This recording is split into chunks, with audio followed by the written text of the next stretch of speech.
Vidéo. Le président américain a tenté d'endosser le costume du diplomate mais son naturel belliqueux a vite repris le dessus. Lors de son discours à l'Assemblée nationale, il a mis en garde le régime nord-coréen de ne pas « sous-estimer » les États-Unis.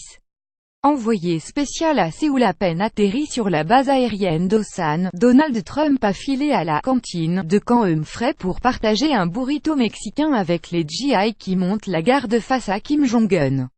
Le président des États-Unis a donné le ton en commençant sa première visite en Corée du Sud par le nouveau QG des 28 500 soldats américains tenant en respect le « leader suprême » nord-coréen, son nouvel adversaire en chef.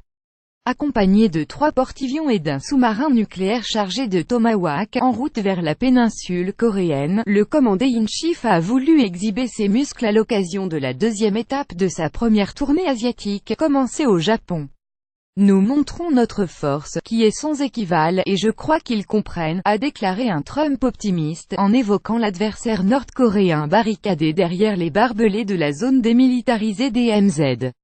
Trump est dans la confusion stratégique le matin, il veut des frappes, le soir, des discussions. Moon Chun-in, conseiller du président sud-coréen mais sous les ordres de la Maison-Bleue, le palais présidentiel sud-coréen, le trublion américain a tenté d'endosser le costume du diplomate, rangeant au placard la rhétorique belliqueuse affichée ces dernières semaines. Oui, je vois certaines choses bouger.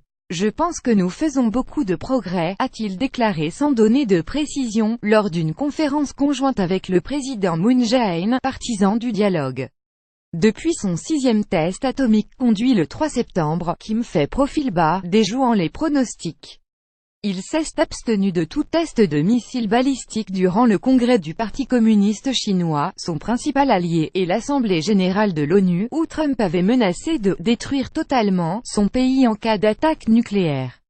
À Séoul, à 40 km de la ligne de front, l'hôte de la Maison-Blanche a changé de pied et entrouvert la porte du dialogue, appelant Pyongyang à venir à la table des négociations pour conclure un bon deal pour son peuple et le monde entier.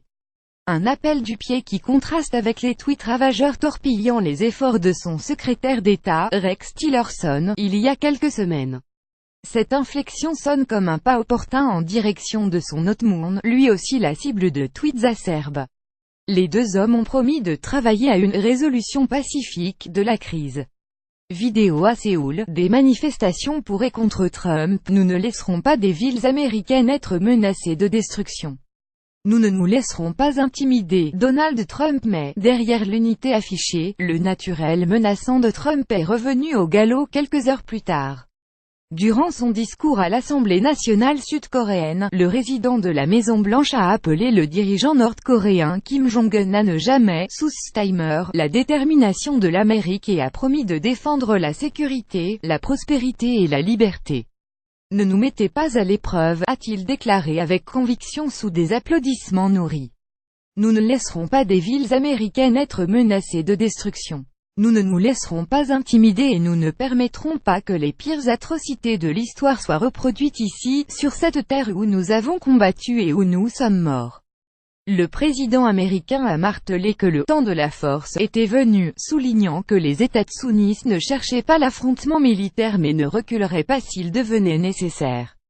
S'adressant ensuite à la communauté internationale, Donald Trump a estimé que le monde ne pouvait pas tolérer la menace d'un régime voyou qui le menace d'une dévastation nucléaire, et a une nouvelle fois appelé toutes les nations responsables à joindre leurs forces pour isoler le régime brutal de la Corée du Nord, en citant la Chine et la Russie, deux alliés traditionnels de Pyongyang, avant sa rencontre prévue ce mercredi avec le président chinois Xi Jinping.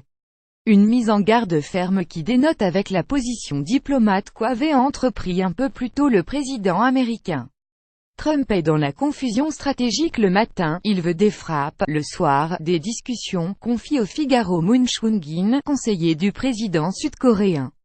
Il faut être réaliste, Kim Jong-un n'abandonnera jamais l'arme atomique. La seule option viable est de lui parler sans précondition, prône ce conseiller de l'ombre qui a négocié par le passé l'organisation d'un sommet intercoréen avec le défunt leader Kim Jong-il, au début des années 2000. Séoul, qui a déjà acheté 32 milliards de dollars d'équipements militaires depuis 10 ans, est prié d'ouvrir de nouveau son porte-monnaie pour réduire le déficit commercial américain. Néanmoins, aujourd'hui, le président de centre-gauche doit embrasser la diplomatie coercitive américaine pour prévenir l'isolement. Séoul goûte mal la préférence affichée de Washington pour le Japon, ancien maître colonial, où Trump a séjourné 3 jours, alors qu'il ne consacre qu'à peine plus de 24 heures à la Corée du Sud, pourtant en première ligne face à Kim. Pour les Américains, le Japon passera toujours d'abord, prévient une source militaire.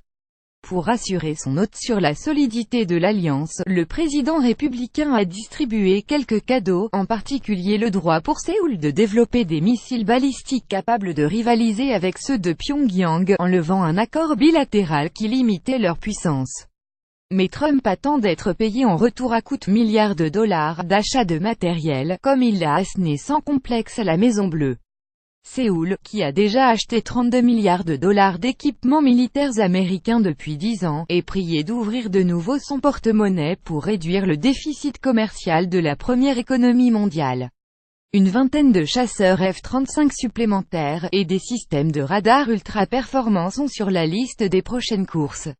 En sus, Trump exige la renégociation de l'accord de libre-échange Corus, au nom de la défense de l'emploi aux États-Unis.